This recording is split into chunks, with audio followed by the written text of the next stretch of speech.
एक खास गहन चर्चा में स्वागत है। आज का हमारा जो मिशन है वो बहुत ही स्पष्ट है जी। लेकिन इसका असर जो लोग सुन रहे हैं उनके और हमारे पूरे समाज पर पड़ने वाला है। बिल्कुल पढ़ने वाला है। हम बात कर रहे हैं भारतीय न्याय संहिता मतलब बीएनएस 2023 के चैप्टर 1 और विशेष रूप से इसके सेक्शन 1 और 2 के विस्तृत विश्लेषण की। ये बहुत अहम है। और श्रोताओं के लिए ये जानना बहुत ज़रूरी है कि जब 1860 के पुराने आईपीसी को हटाकर ये नया कानून लाया गया तो मतलब केवल किताब का कवर नहीं बदला है। सही बात है। इसके अंदर लिखे जो बुनियादी शब्द हैं उनका व्याकरण और उनका दायरा पूरी तरह से बदल गया है, क्योंकि कानूनी भाषा में लिखे गए एक एक शब्द में गहरे अर्थ छिपे होते हैं। जी। एक छोटा सा शब्द किसी को जेल भेज सकता है या फिर किसी बेगुनाह को बचा सकता है। एकदम सही कहा। देखिए, जब हम किसी भी कानून के बुनियादी ढांचे को देखते हैं ना, तो उसकी परिभाषाएं ही वो नींव होती हैं जिस पर पूरी की पूरी न्याय प्रणाली खड़ी होती है। बिल्कुल। अगर हम इसे एक व्यापक दृष्टिकोण से जोड़ें तो यह समझना बहुत आसान हो जाएगा कि धोखाधड़ी, चूक या फिर दस्तावेज जैसे सामान्य से लगने वाले शब्द जब अदालत के कटघरे में साबित किए जाते हैं तो उनके पीछे का पूरा कानूनी दर्शन कैसे काम करता है। पॉइंट है। पुराने कानूनों में कई खामियां थीं जिन्हें अब आधुनिक चुनौतियों जैसे साइबर क्राइम और डिजिटल सबूतों को ध्यान में रखते हुए एक बिल्कुल नए साँचे में ढाला गया है। चलिए इस पर परत दर परत बात करते हैं और सबसे पहले उस नींव की बात करते हैं जो ये तय करती है कि ये कानून आखिर कहाँ और किस पर लागू होगा। जी, सेक्शन 1। एग्जैक्टली। सेक्शन 1 जो क्षेत्राधिकार और कानून की पहुंच को परिभाषित करता है।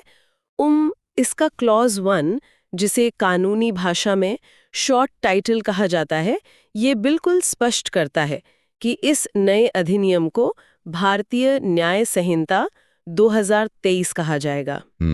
और ये आधिकारिक तौर पर 1860 के आईपीसी की जगह ले रहा है।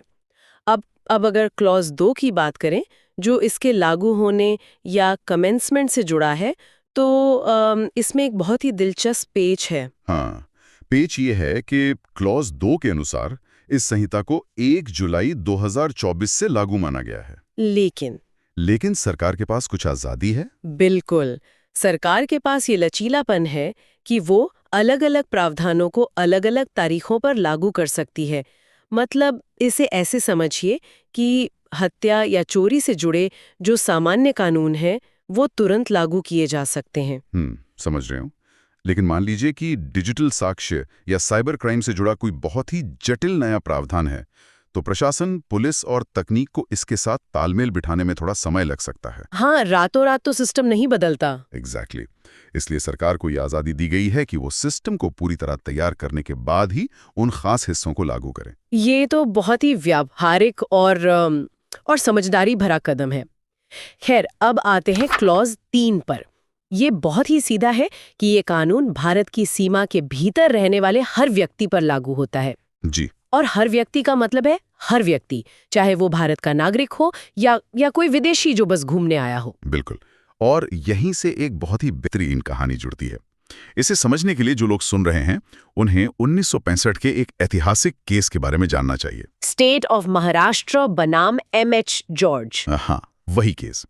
इस मामले में हुआ ये था कि एक विदेशी नागरिक भारत आ रहा था और उसके पास भारी मात्रा में सोना था और उसने कस्टम में कोई घोषणा नहीं की थी। एग्जैक्टली।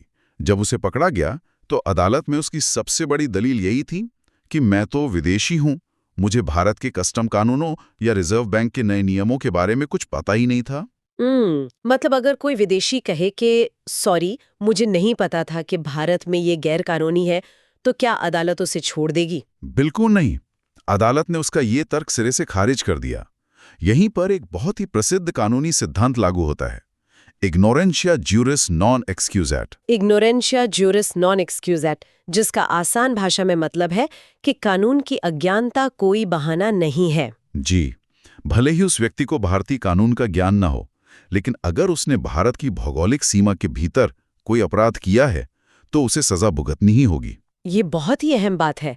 लेकिन क्लॉज 4 और क्लॉज 5 तो इस कानून के हाथ और भी लंबे कर देते हैं। बिल्कुल। ये दोनों क्लॉज क्षेत्राधिकार को भारत के बाहर मतलब अंतर्राष्ट्रीय स्तर तक ले जाते हैं। क्लॉज 4 साफ कहता है कि अगर भारत के बाहर कोई ऐसा अपराध किया जाता है जो भारतीय कानून के तहत दंडनीय है, तो उस पर इस संहिता के तहत ऐसे ही मुकदमा चलेगा जैसे वो अपराध भारत की जमीन पर हुआ हो। उदाहरण के लिए, अगर कोई व्यक्ति विदेश में बैठकर भारत के खिलाफ कोई साजिश रचता है या आतंकवादी हमला करवाता है और वो किसी भारतीय कानून के दायरे में आता है, तो वो ये कहकर नहीं बच सकता कि उसने वो काम विदेश में किया था। सही कहा। और क्लॉज 5 तो इसे 3 बहुत ही स्पष्ट सब क्लॉज में बांटकर और भी धारदार बना देता है। इसका सब क्लॉज ए भारतीय नागरिकों पर लागू होता है। मतलब कोई भारतीय अगर बाहर जाकर अपराध करे? हाँ, अगर कोई भारतीय नागरिक दुनिया के किसी भी कोने में जाकर अपराध करता है तो वो बीएनएस के दायरे में आएगा। 1957 का मुबारक अली अहमद बनाम स्टेट ऑफ बॉम्बे केस इसका एक क्लासिक उदाहरण है। उसमें क्या हुआ था? एक भारतीय नागरिक ने विदेश में बैठकर एक व्यापारी के साथ धोखाधड़ी की। जब वो भारत वापस आया तो उस पर भारतीय अदालत में मुकदमा चला और उसे सजा हुई। उसकी ये दलील बिल्कुल काम नहीं आई कि धोखाधड़ी के समय वो भारत में नहीं था। वाओ! और इसके बाकी 2 सब क्लॉज तो आज की ग्लोबल और डिजिटल दुनिया के लिए बने हैं।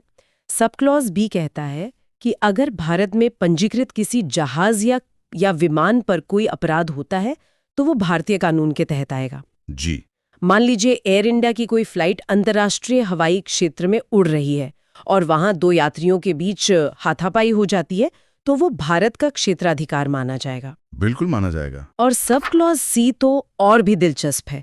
अगर दुनिया के किसी भी कोने में बैठा कोई हैकर, मान लीजिए जर्मनी या रूस में बैठा कोई व्यक्ति, दिल्ली के किसी सरकारी सर्वर या किसी भारतीय के कंप्यूटर को हैक करता है, तो वो इस संहिता के दायरे में आएगा क्योंकि निशाना भारतीय कंप्यूटर संसाधन था। एग्जैक्टली। और इस सेक्शन 1 को पूरा करता है इसका अंतिम हिस्सा यानी क्लॉज 6, जिसे सेविंग्स क्लॉज कहा जाता है। एक तरह का सुरक्षा कवच। हाँ, उन विशेष कानूनों के लिए जो पहले से मौजूद हैं।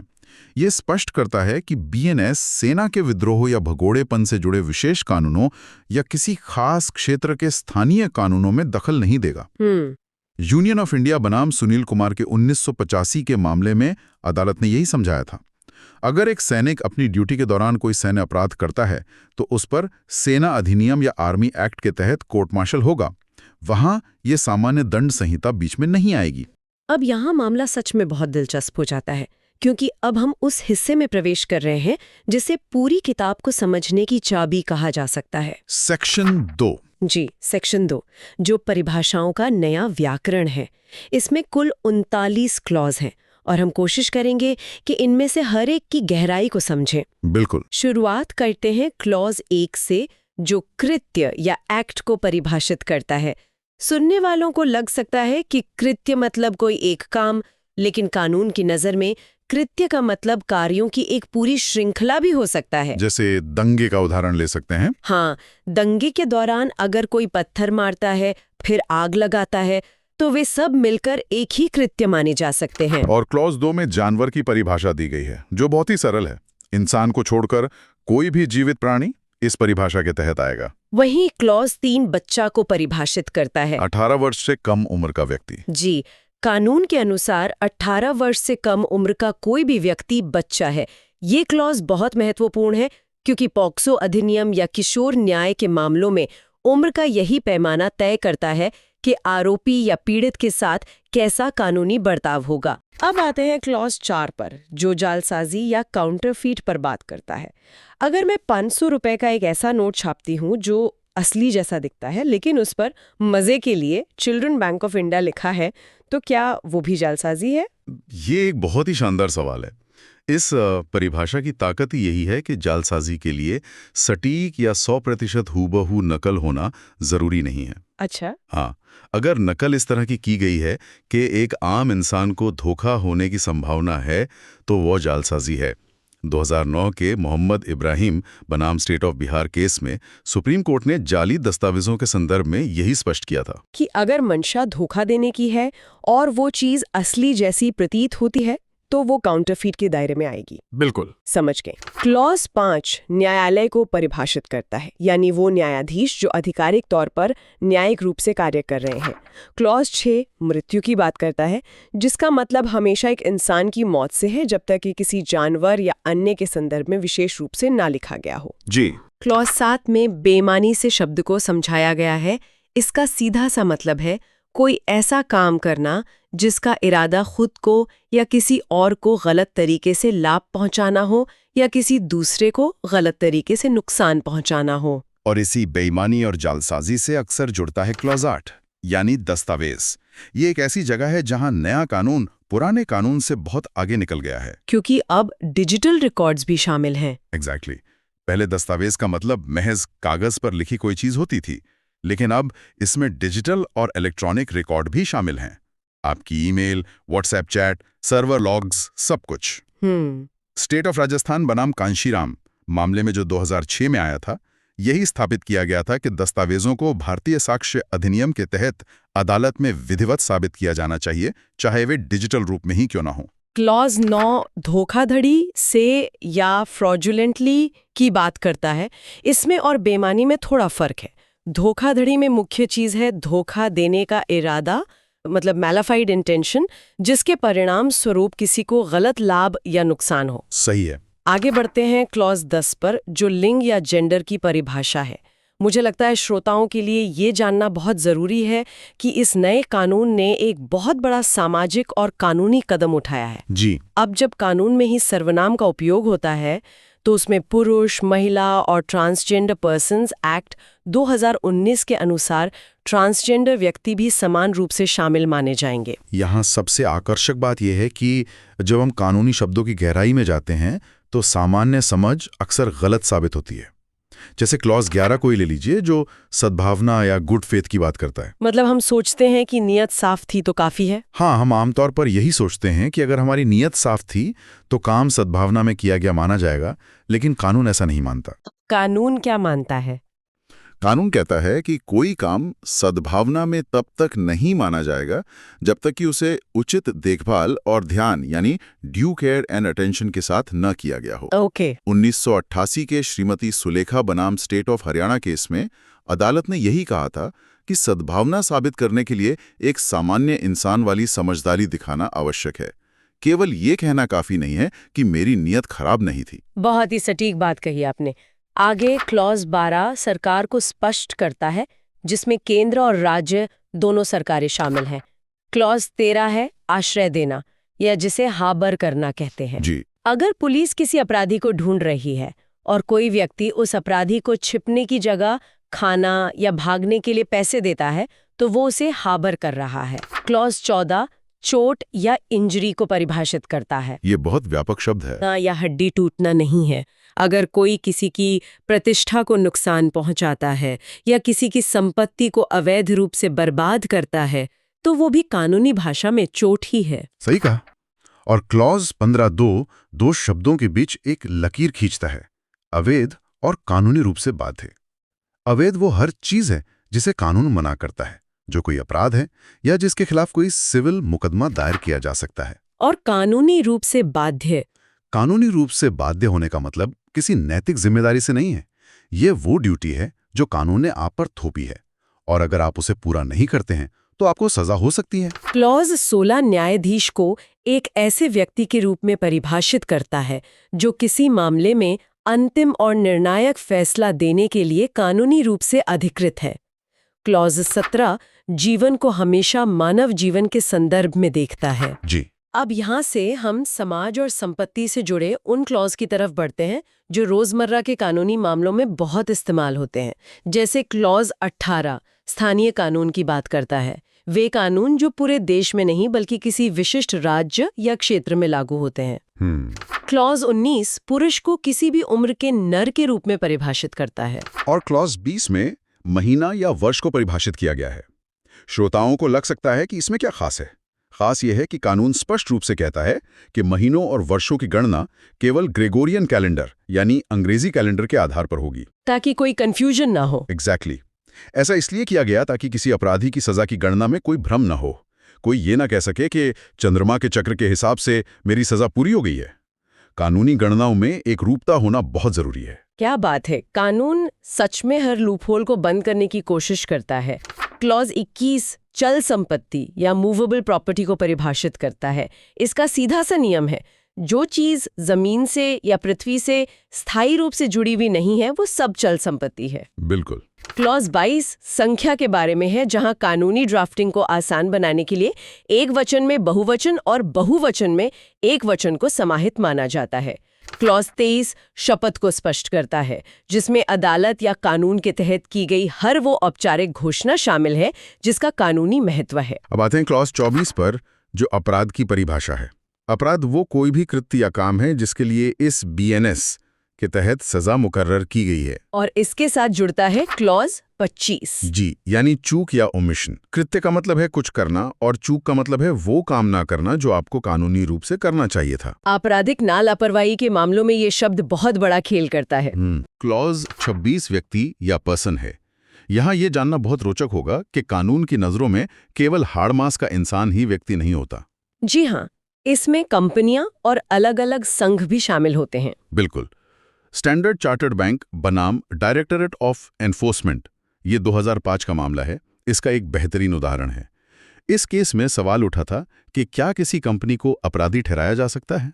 तो सुप्रीम कोर्ट ने क्या कहा? सुप्रीम कोर्ट ने साफ किया कि हाँ, कंपनी एक ज्यूरिस्टिक पर्सन यानी कृत्रिम व्यक्ति है। भले ही आप किसी कंपनी को हथकड़ी पहनाकर जेल नहीं भेज सकते, लेकिन उस पर मुकदमा चलाकर भारी जुर्माना जरूर लगा सकते हैं। बहुत दिलचस्प। इसके बाद क्लॉज 27 आता है, सार्वजनिक या पब्लिक, जिसमें देश के लोगों का कोई भी वर्ग या समुदाय शामिल माना जाता है। और अब हम उस क्लॉज पर पहुंच गए हैं जो शायद सबसे ज्यादा बहसों का हिस्सा रहता है। क्लॉज 28 लोक सेवक या पब्लिक सर्वेंट। ये एक बहुत ही महत्वपूर्ण सवाल खड़ा करता है। जी, इसमें चुनाव कराने वाले कर्मचारी, अदालत के अधिकारी, जज, पुलिस सब शामिल हैं।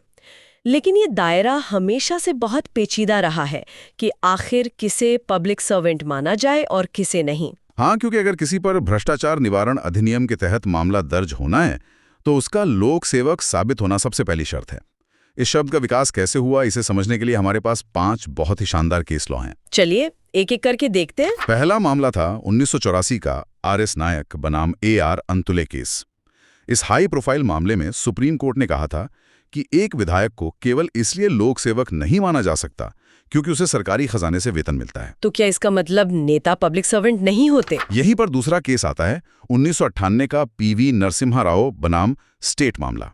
इस ऐतिहासिक मामले के बाद चीजें बदली और यह तय हुआ कि भ्रष्टाचार निवारण अधिनियम में हुए संशोधनों के बाद संसद सदस्य या सांसद स्पष्ट रूप से लोक सेवक माने जाएंगे। वे जनता के प्रति जवाबदेह हैं। में काम कर रहा है तो क्या वो भी लोक सेवक हो सकता है? यही भ्रम तीसरे केस में दूर हुआ। 2020 का स्टेट ऑफ गुजरात बनाम मनसुख भाई कांजी भाई शाह मामला। इसमें क्या हुआ था? इसमें एक निजी मेडिकल कॉलेज का निदेशक घूस लेते पकड़ा गया था। अदालत ने कहा कि चूंकि वह सरकारी कोटे के तहत छात्रों का प्रवेश ले रहा था, यानी वो एक सार्वजनिक कार्य या पब्लिक ड्यूटी कर रहा था, इसलिए इस कृत्य के लिए उसे लोक सेवक माना जाएगा। अच्छा, मतलब काम का नेचर मैटर करता है। बिल्कुल। चौथा case Rajasthan state electricity board बनाम मोहनलाल का है, 1967 का। इसमें यह स्थापित किया गया कि कोई भी वैधानिक निगम जो सरकार ने बनाया है, उसके कर्मचारी भी लोक सेवक की परिभाषा में आएंगे। और पांचवा केस? पांचवा मामला है 2002 का प्रदीप कुमार बिस्वास बनाम Indian institute of chemical biology. इसमें सुप्रीम कोर्ट ने बहुत साफ शब्दों में कहा कि कोई भी संस्था, सोसाइटी या बॉडी जिसे सरकार भारी मात्रा में फंड करती है और जिस पर सरकार का गहरा प्रशासनिक नियंत्रण है, वो राज्य का ही एक साधन है। इसलिए उसके कर्मचारी भी लोक सेवक कहलाएंगे। तो आखिर इन सब का मतलब क्या है? इसका सीधा सा मतलब यह है कि अगर कोई भी व्यक्ति किसी भी रूप में सार्वजनिक कर्तव्य निभा रहा है या जनता के पैसे से जुड़ा कोई काम कर रहा है, तो वो ये कहकर जवाबदेही से नहीं बच सकता कि वो सीधे तौर पर सरकारी कर्मचारी नहीं है। सही बात है, कानून के हाथ बहुत लंबे हैं। चलिए अब हम इस सेक्शन की अंतिम कुछ परिभाषाओं की ओर बढ़ते हैं। क्लॉज 29 विश्वास करने का कारण या रीजन टू बिलीव को परिभाषित करता है। कानून में महज शक होना काफी नहीं है। किसी बात को सच मानने के लिए आपके पास ठोस और पर्याप्त कारण होने चाहिए। जी। क्लॉज 30 विशेष कानून है, जो ऐसे कानून होते हैं जो किसी एक विशिष्ट विषय पर बनाए गए हैं, जैसे आतंकवाद के लिए यूएपीए या ड्रग्स के लिए एनडीपीएस। इसके बाद क्लॉज 31 मूल्यवान प्रतिभूति या वैल्यूएबल सिक्योरिटी के बारे में है। यह कोई भी ऐसा दस्तावेज है जो किसी का कानूनी अधिकार बनाता है, उसे ट्रांसफर करता है या खत्म करता है। जैसे चेक या रजिस्ट्री। हाँ, आपका बैंक का चेक, जमीन की रजिस्ट्री या कोई वसीयतनामा, ये सब मूल्यवान प्रतिभूतियां हैं। क्लॉज 32 जलयान या वेसल को परिभाषित करता है, यानी पानी पर इंसानों या सामान के परिवहन के लिए डिजाइन किया गया कोई भी ढांचा। क्लॉज 33 बहुत महत्वपूर्ण है, स्वेच्छा से या वॉलंटियरली। आम बोलचाल में हम कहते हैं कि उसने अपनी मर्जी से ऐसा किया, लेकिन कानूनी रूप से जब कोई व्यक्ति किसी काम को करने के संभावित परिणामों को जानते हुए वह काम करता है, तो उसे स्वेच्छा से किया गया काम माना जाता है। इस बिंदु को समझने के लिए 1958 का विरसा सिंह बनाम स्टेट ऑफ पंजाब केस बहुत प्रासंगिक है। इस मामले में एक व्यक्ति ने दूसरे व्यक्ति के पेट में भाला घोंप दिया था, जिससे उसकी मौत हो गई। तो बचाव पक्ष ने क्या दलील दी? बचाव पक्ष ने कहा कि हत्या का इरादा नहीं था, लेकिन अदालत ने स्पष्ट किया कि गैर इरादतन हत्या या हत्या के मामलों में ये देखना जरूरी है कि क्या चोट पहुंचाने का इरादा था और क्या उस व्यक्ति को ये ज्ञान था कि इस तरह की चोट से मौत होने की पूरी संभावना है। स्वेच्छा से किए गए कृत्य में आपका इरादा और ज्ञान दोनों परखे जाते हैं। आगे बढ़ते हैं क्लॉज 34 पर, जो वसीयत को परिभाषित करता है। ये एक ऐसा कानूनी दस्तावेज है जो किसी व्यक्ति की मृत्यु के बाद ही प्रभावी होता है। क्लॉज 35 महिला की परिभाषा है, जिसमें स्पष्ट किया गया है कि किसी भी उम्र की मादा इंसान इस परिभाषा के तहत आएगी, चाहे वो बच्ची हो या वृद्ध। बिल्कुल। अब हम आते हैं संपत्ति से जुड़े अपराधों के मूल सिद्धांतों पर। क्लॉज 26 है गलत लाभ या रॉन्गफुल गेन। इसका अर्थ है गैर कानूनी तरीके से उस संपत्ति को प्राप्त करना जिसका वह व्यक्ति कानूनी रूप से हकदार नहीं है। और ठीक इसके विपरीत है क्लॉज 37 यानी गलत नुकसान या रॉन्गफुल लॉस। ये तब होता है जब किसी व्यक्ति को गैर कानूनी तरीके से उस संपत्ति से वंचित कर दिया जाता है जिसका वो असली मालिक है। जी। और क्लॉज 38 इन दोनों स्थितियों को मिलाकर गलत तरीके से लाभ प्राप्त करना या खोना की बात करता है। इसमें केवल चीजों को चुराना ही शामिल नहीं है, बल्कि गलत तरीके से किसी चीज को अपने पास रोके रखना, किसी को उसकी चीज प्राप्त करने से रोकना या उसे जानबूझकर वंचित करना शामिल है। और अंत में इस लंबी सूची का आखिरी हिस्सा यानी क्लॉज 39 आता है अपरिभाषित शब्द। यह क्लॉज एक तरह का ब्रिज है। इसका मतलब है कि अगर कोई ऐसा शब्द सामने आ जाए जो इस बीएनएस में परिभाषित नहीं किया गया है, तो उसका अर्थ हवा में से नहीं निकाला जाएगा। तो कहां से लिया जाएगा? उसका अर्थ सीधे इंफॉर्मेशन टेक्नोलॉजी एक्ट 2000 और नई भारतीय नागरिक सुरक्षा संहिता 2023 से लिया जाएगा। ये दिखाता है कि यह नया कानून पुराने एकाकीपन में काम नहीं करता, बल्कि अन्य आधुनिक कानूनों के साथ बेहतरीन ढंग से जुड़ा हुआ है। बिल्कुल। अगर हम आज के इस पूरे विश्लेषण का सार निकालें तो ये शीशे की तरह साफ हो जाता है कि भारतीय न्याय संहिता 2023 के सेक्शन 1 और 2 ने केवल पुराने कानूनों के पन्ने नहीं पलटे हैं, बल्कि उन्हें एक आधुनिक और मजबूत सांचे में ढाल दिया है। जी। अब विदेशी धरती से होने वाले साइबर हमले, इलेक्ट्रॉनिक साक्ष्यों की मान्यता, ट्रांसजेंडर व्यक्तियों के कानूनी अधिकार और बड़ी कंपनियों की कॉर्पोरेट जवाबदेही जैसी 21वीं सदी की चुनौतियां सीधे तौर पर इस मुख्य दंड संहिता के दायरे में आ गई हैं। ये सचमुच एक बड़ा बदलाव है। शब्दों की परिभाषाओं ने कानून के हाथ और लंबे कर दिए हैं और उसकी नजर को और भी तेज कर दिया है। अगले हिस्से पर केंद्रित है, विशेष रूप से सेक्शन 3 पर। देखिए, किसी भी कानून को पढ़ना एक आम किताब को पढ़ने जैसा नहीं होता। अगर कोई सीधे किसी अपराध की सजा पढ़ने लग जाए तो हो सकता है कि कानून का बिल्कुल गलत मतलब निकल आए। हाँ, ऐसा बहुत बार होता है। इसीलिए बीएनएस की शुरुआत में ही जनरल एक्सप्लेनेशंस दिए गए हैं।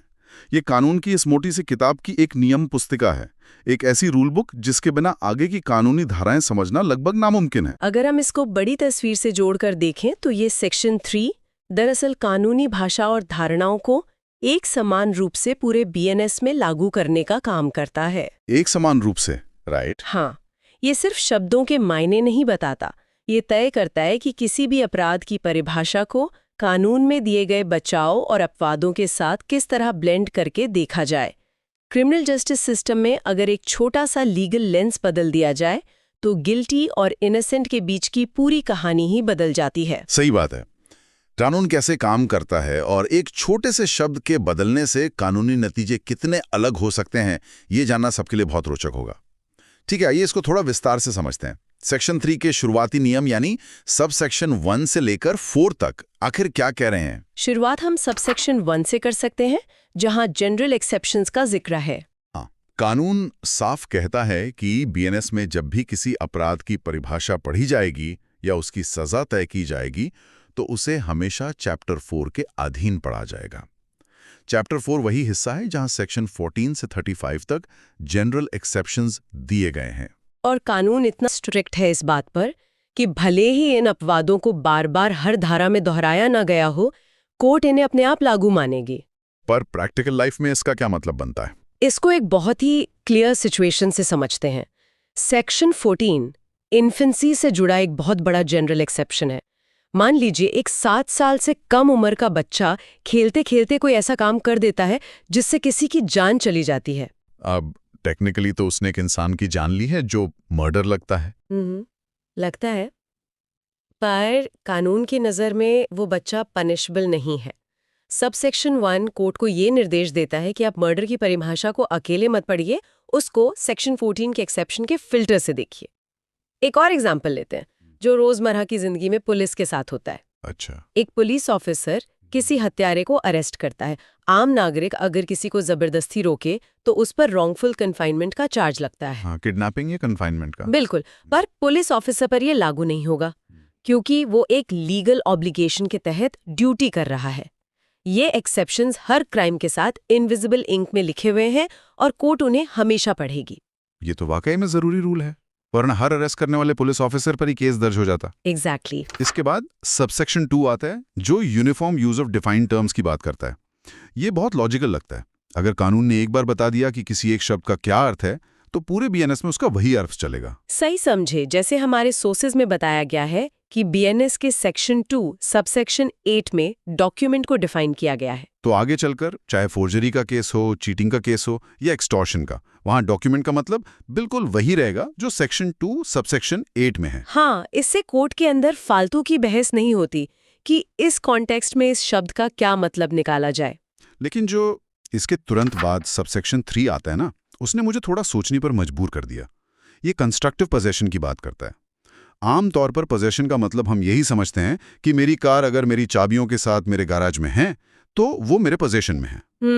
नेचुरल है ये सोचना। पर कानून कहता है कि अगर संपत्ति किसी के स्पाउस, किसी के क्लर्क या यहाँ तक कि किसी टेम्पररी नौकर के पास भी है तो कानूनी रूप से वो उसी व्यक्ति के कब्जे में मानी जाएगी। मुझे इस पर थोड़ा डाउट है। अगर एक टेम्पररी ड्राइवर गाड़ी से कुछ इलीगल काम कर दे तो क्या कंस्ट्रक्टिव पोजेशन के नाम पर मालिक फंस जाएगा? यहाँ थोड़ा डिस्टिंक्शन समझना जरूरी है। कंस्ट्रक्टिव पोजेशन का नियम आमतौर पर थेफ्ट, मिसअप्रोप्रिएशन या ब्रीच ऑफ ट्रस्ट जैसे प्रॉपर्टी क्राइम्स में लायबिलिटी और ओनरशिप तय करने के लिए होता है। अच्छा, सिर्फ प्रॉपर्टी क्राइम्स के लिए? हाँ, ज्यादातर।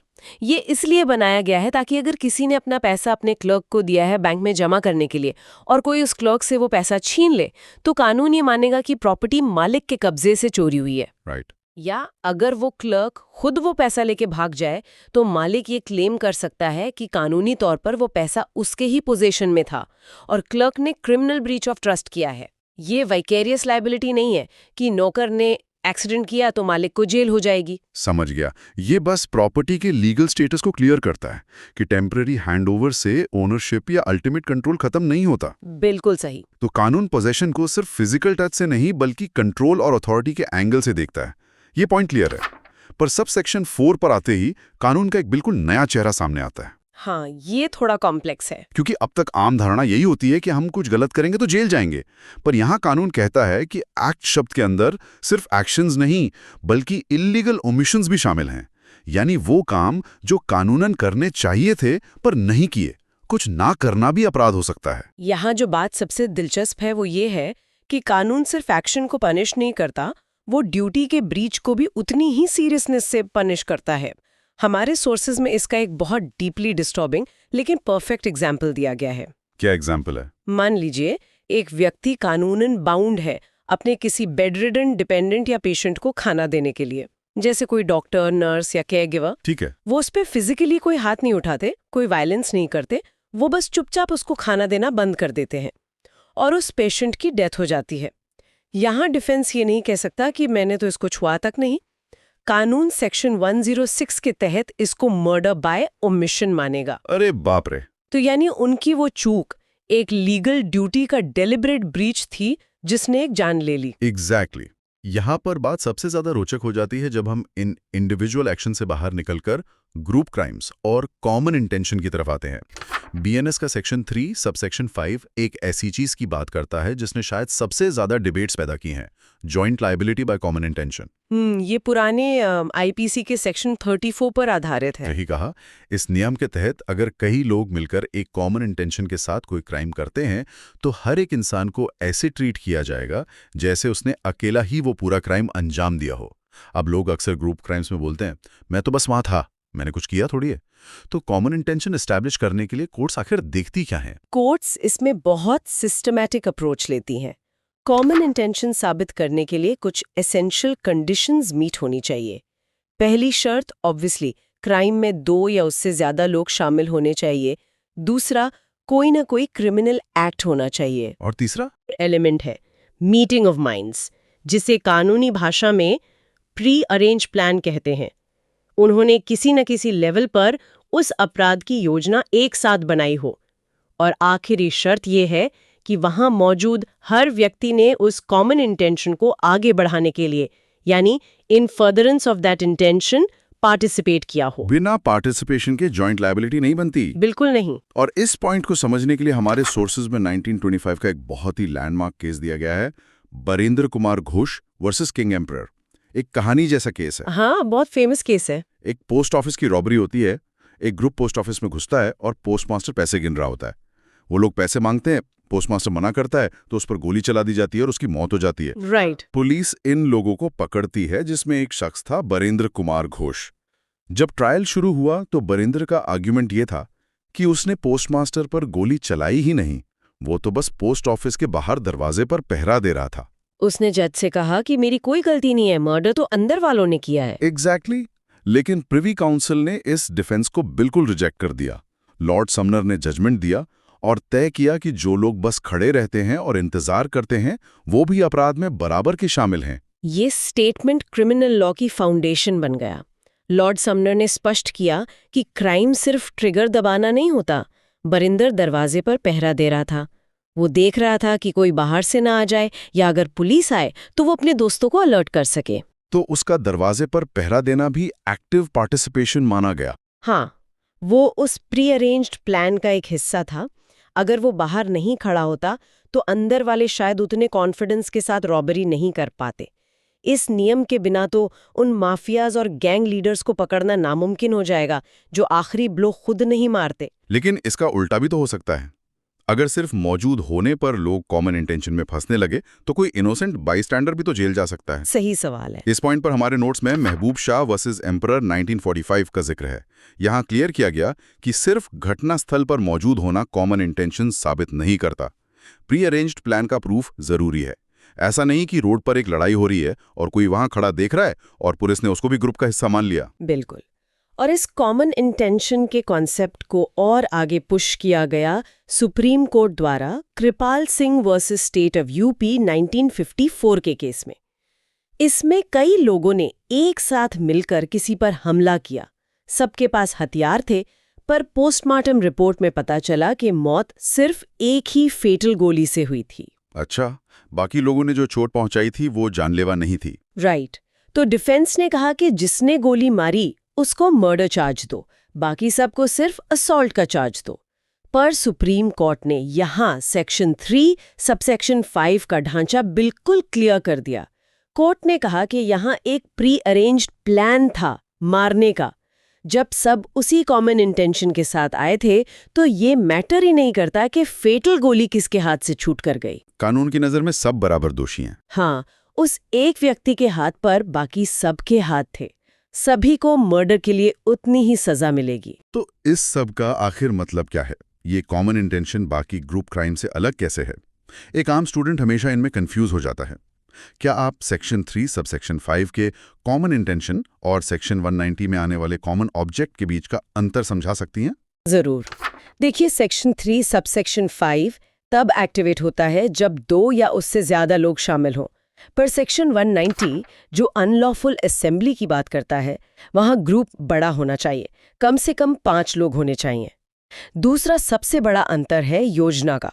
प्लानिंग का अंतर? हाँ, कॉमन इंटेंशन में मीटिंग ऑफ माइंड जरूरी है, एक प्री अरेंज्ड प्लान होना चाहिए। पर अनलॉफुल असेंबली में कॉमन ऑब्जेक्ट उसी वक्त यानी स्पर ऑफ द मोमेंट में भी डेवलप हो सकता है। मान लीजिए एक शांत प्रोटेस्ट चल रहा है, अचानक भीड़ में से किसी ने पत्थर मारा और पूरी भीड़ हिंसा पर उतर आई। यहाँ प्री अरेंज्ड प्लान नहीं था, पर भीड़ का ऑब्जेक्ट कॉमन हो गया। बिल्कुल। तीसरा डिफरेंस नेचर ऑफ लायबिलिटी का है।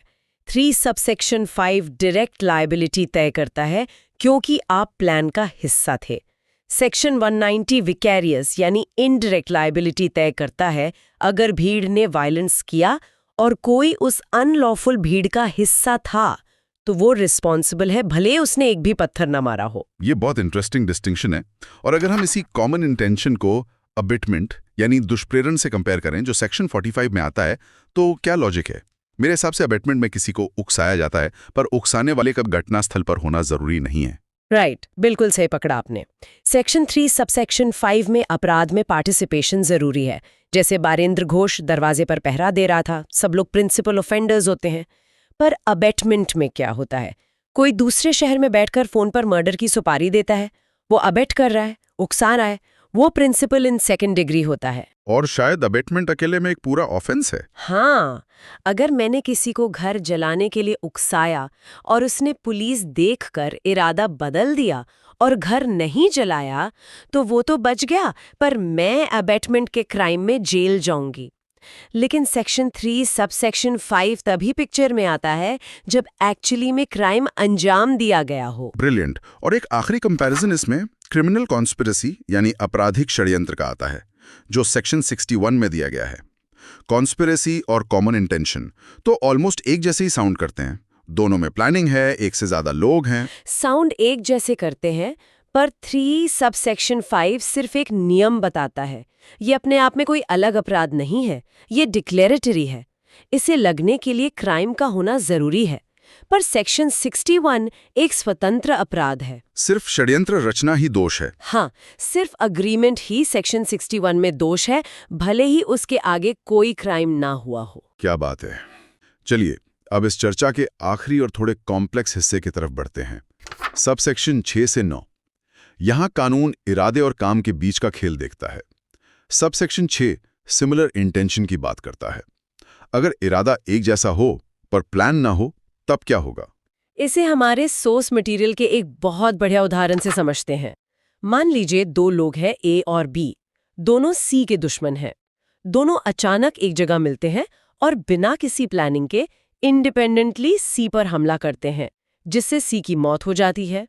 तो यहां कॉमन इंटेंशन नहीं है। नहीं, क्योंकि मीटिंग ऑफ माइंड्स नहीं था।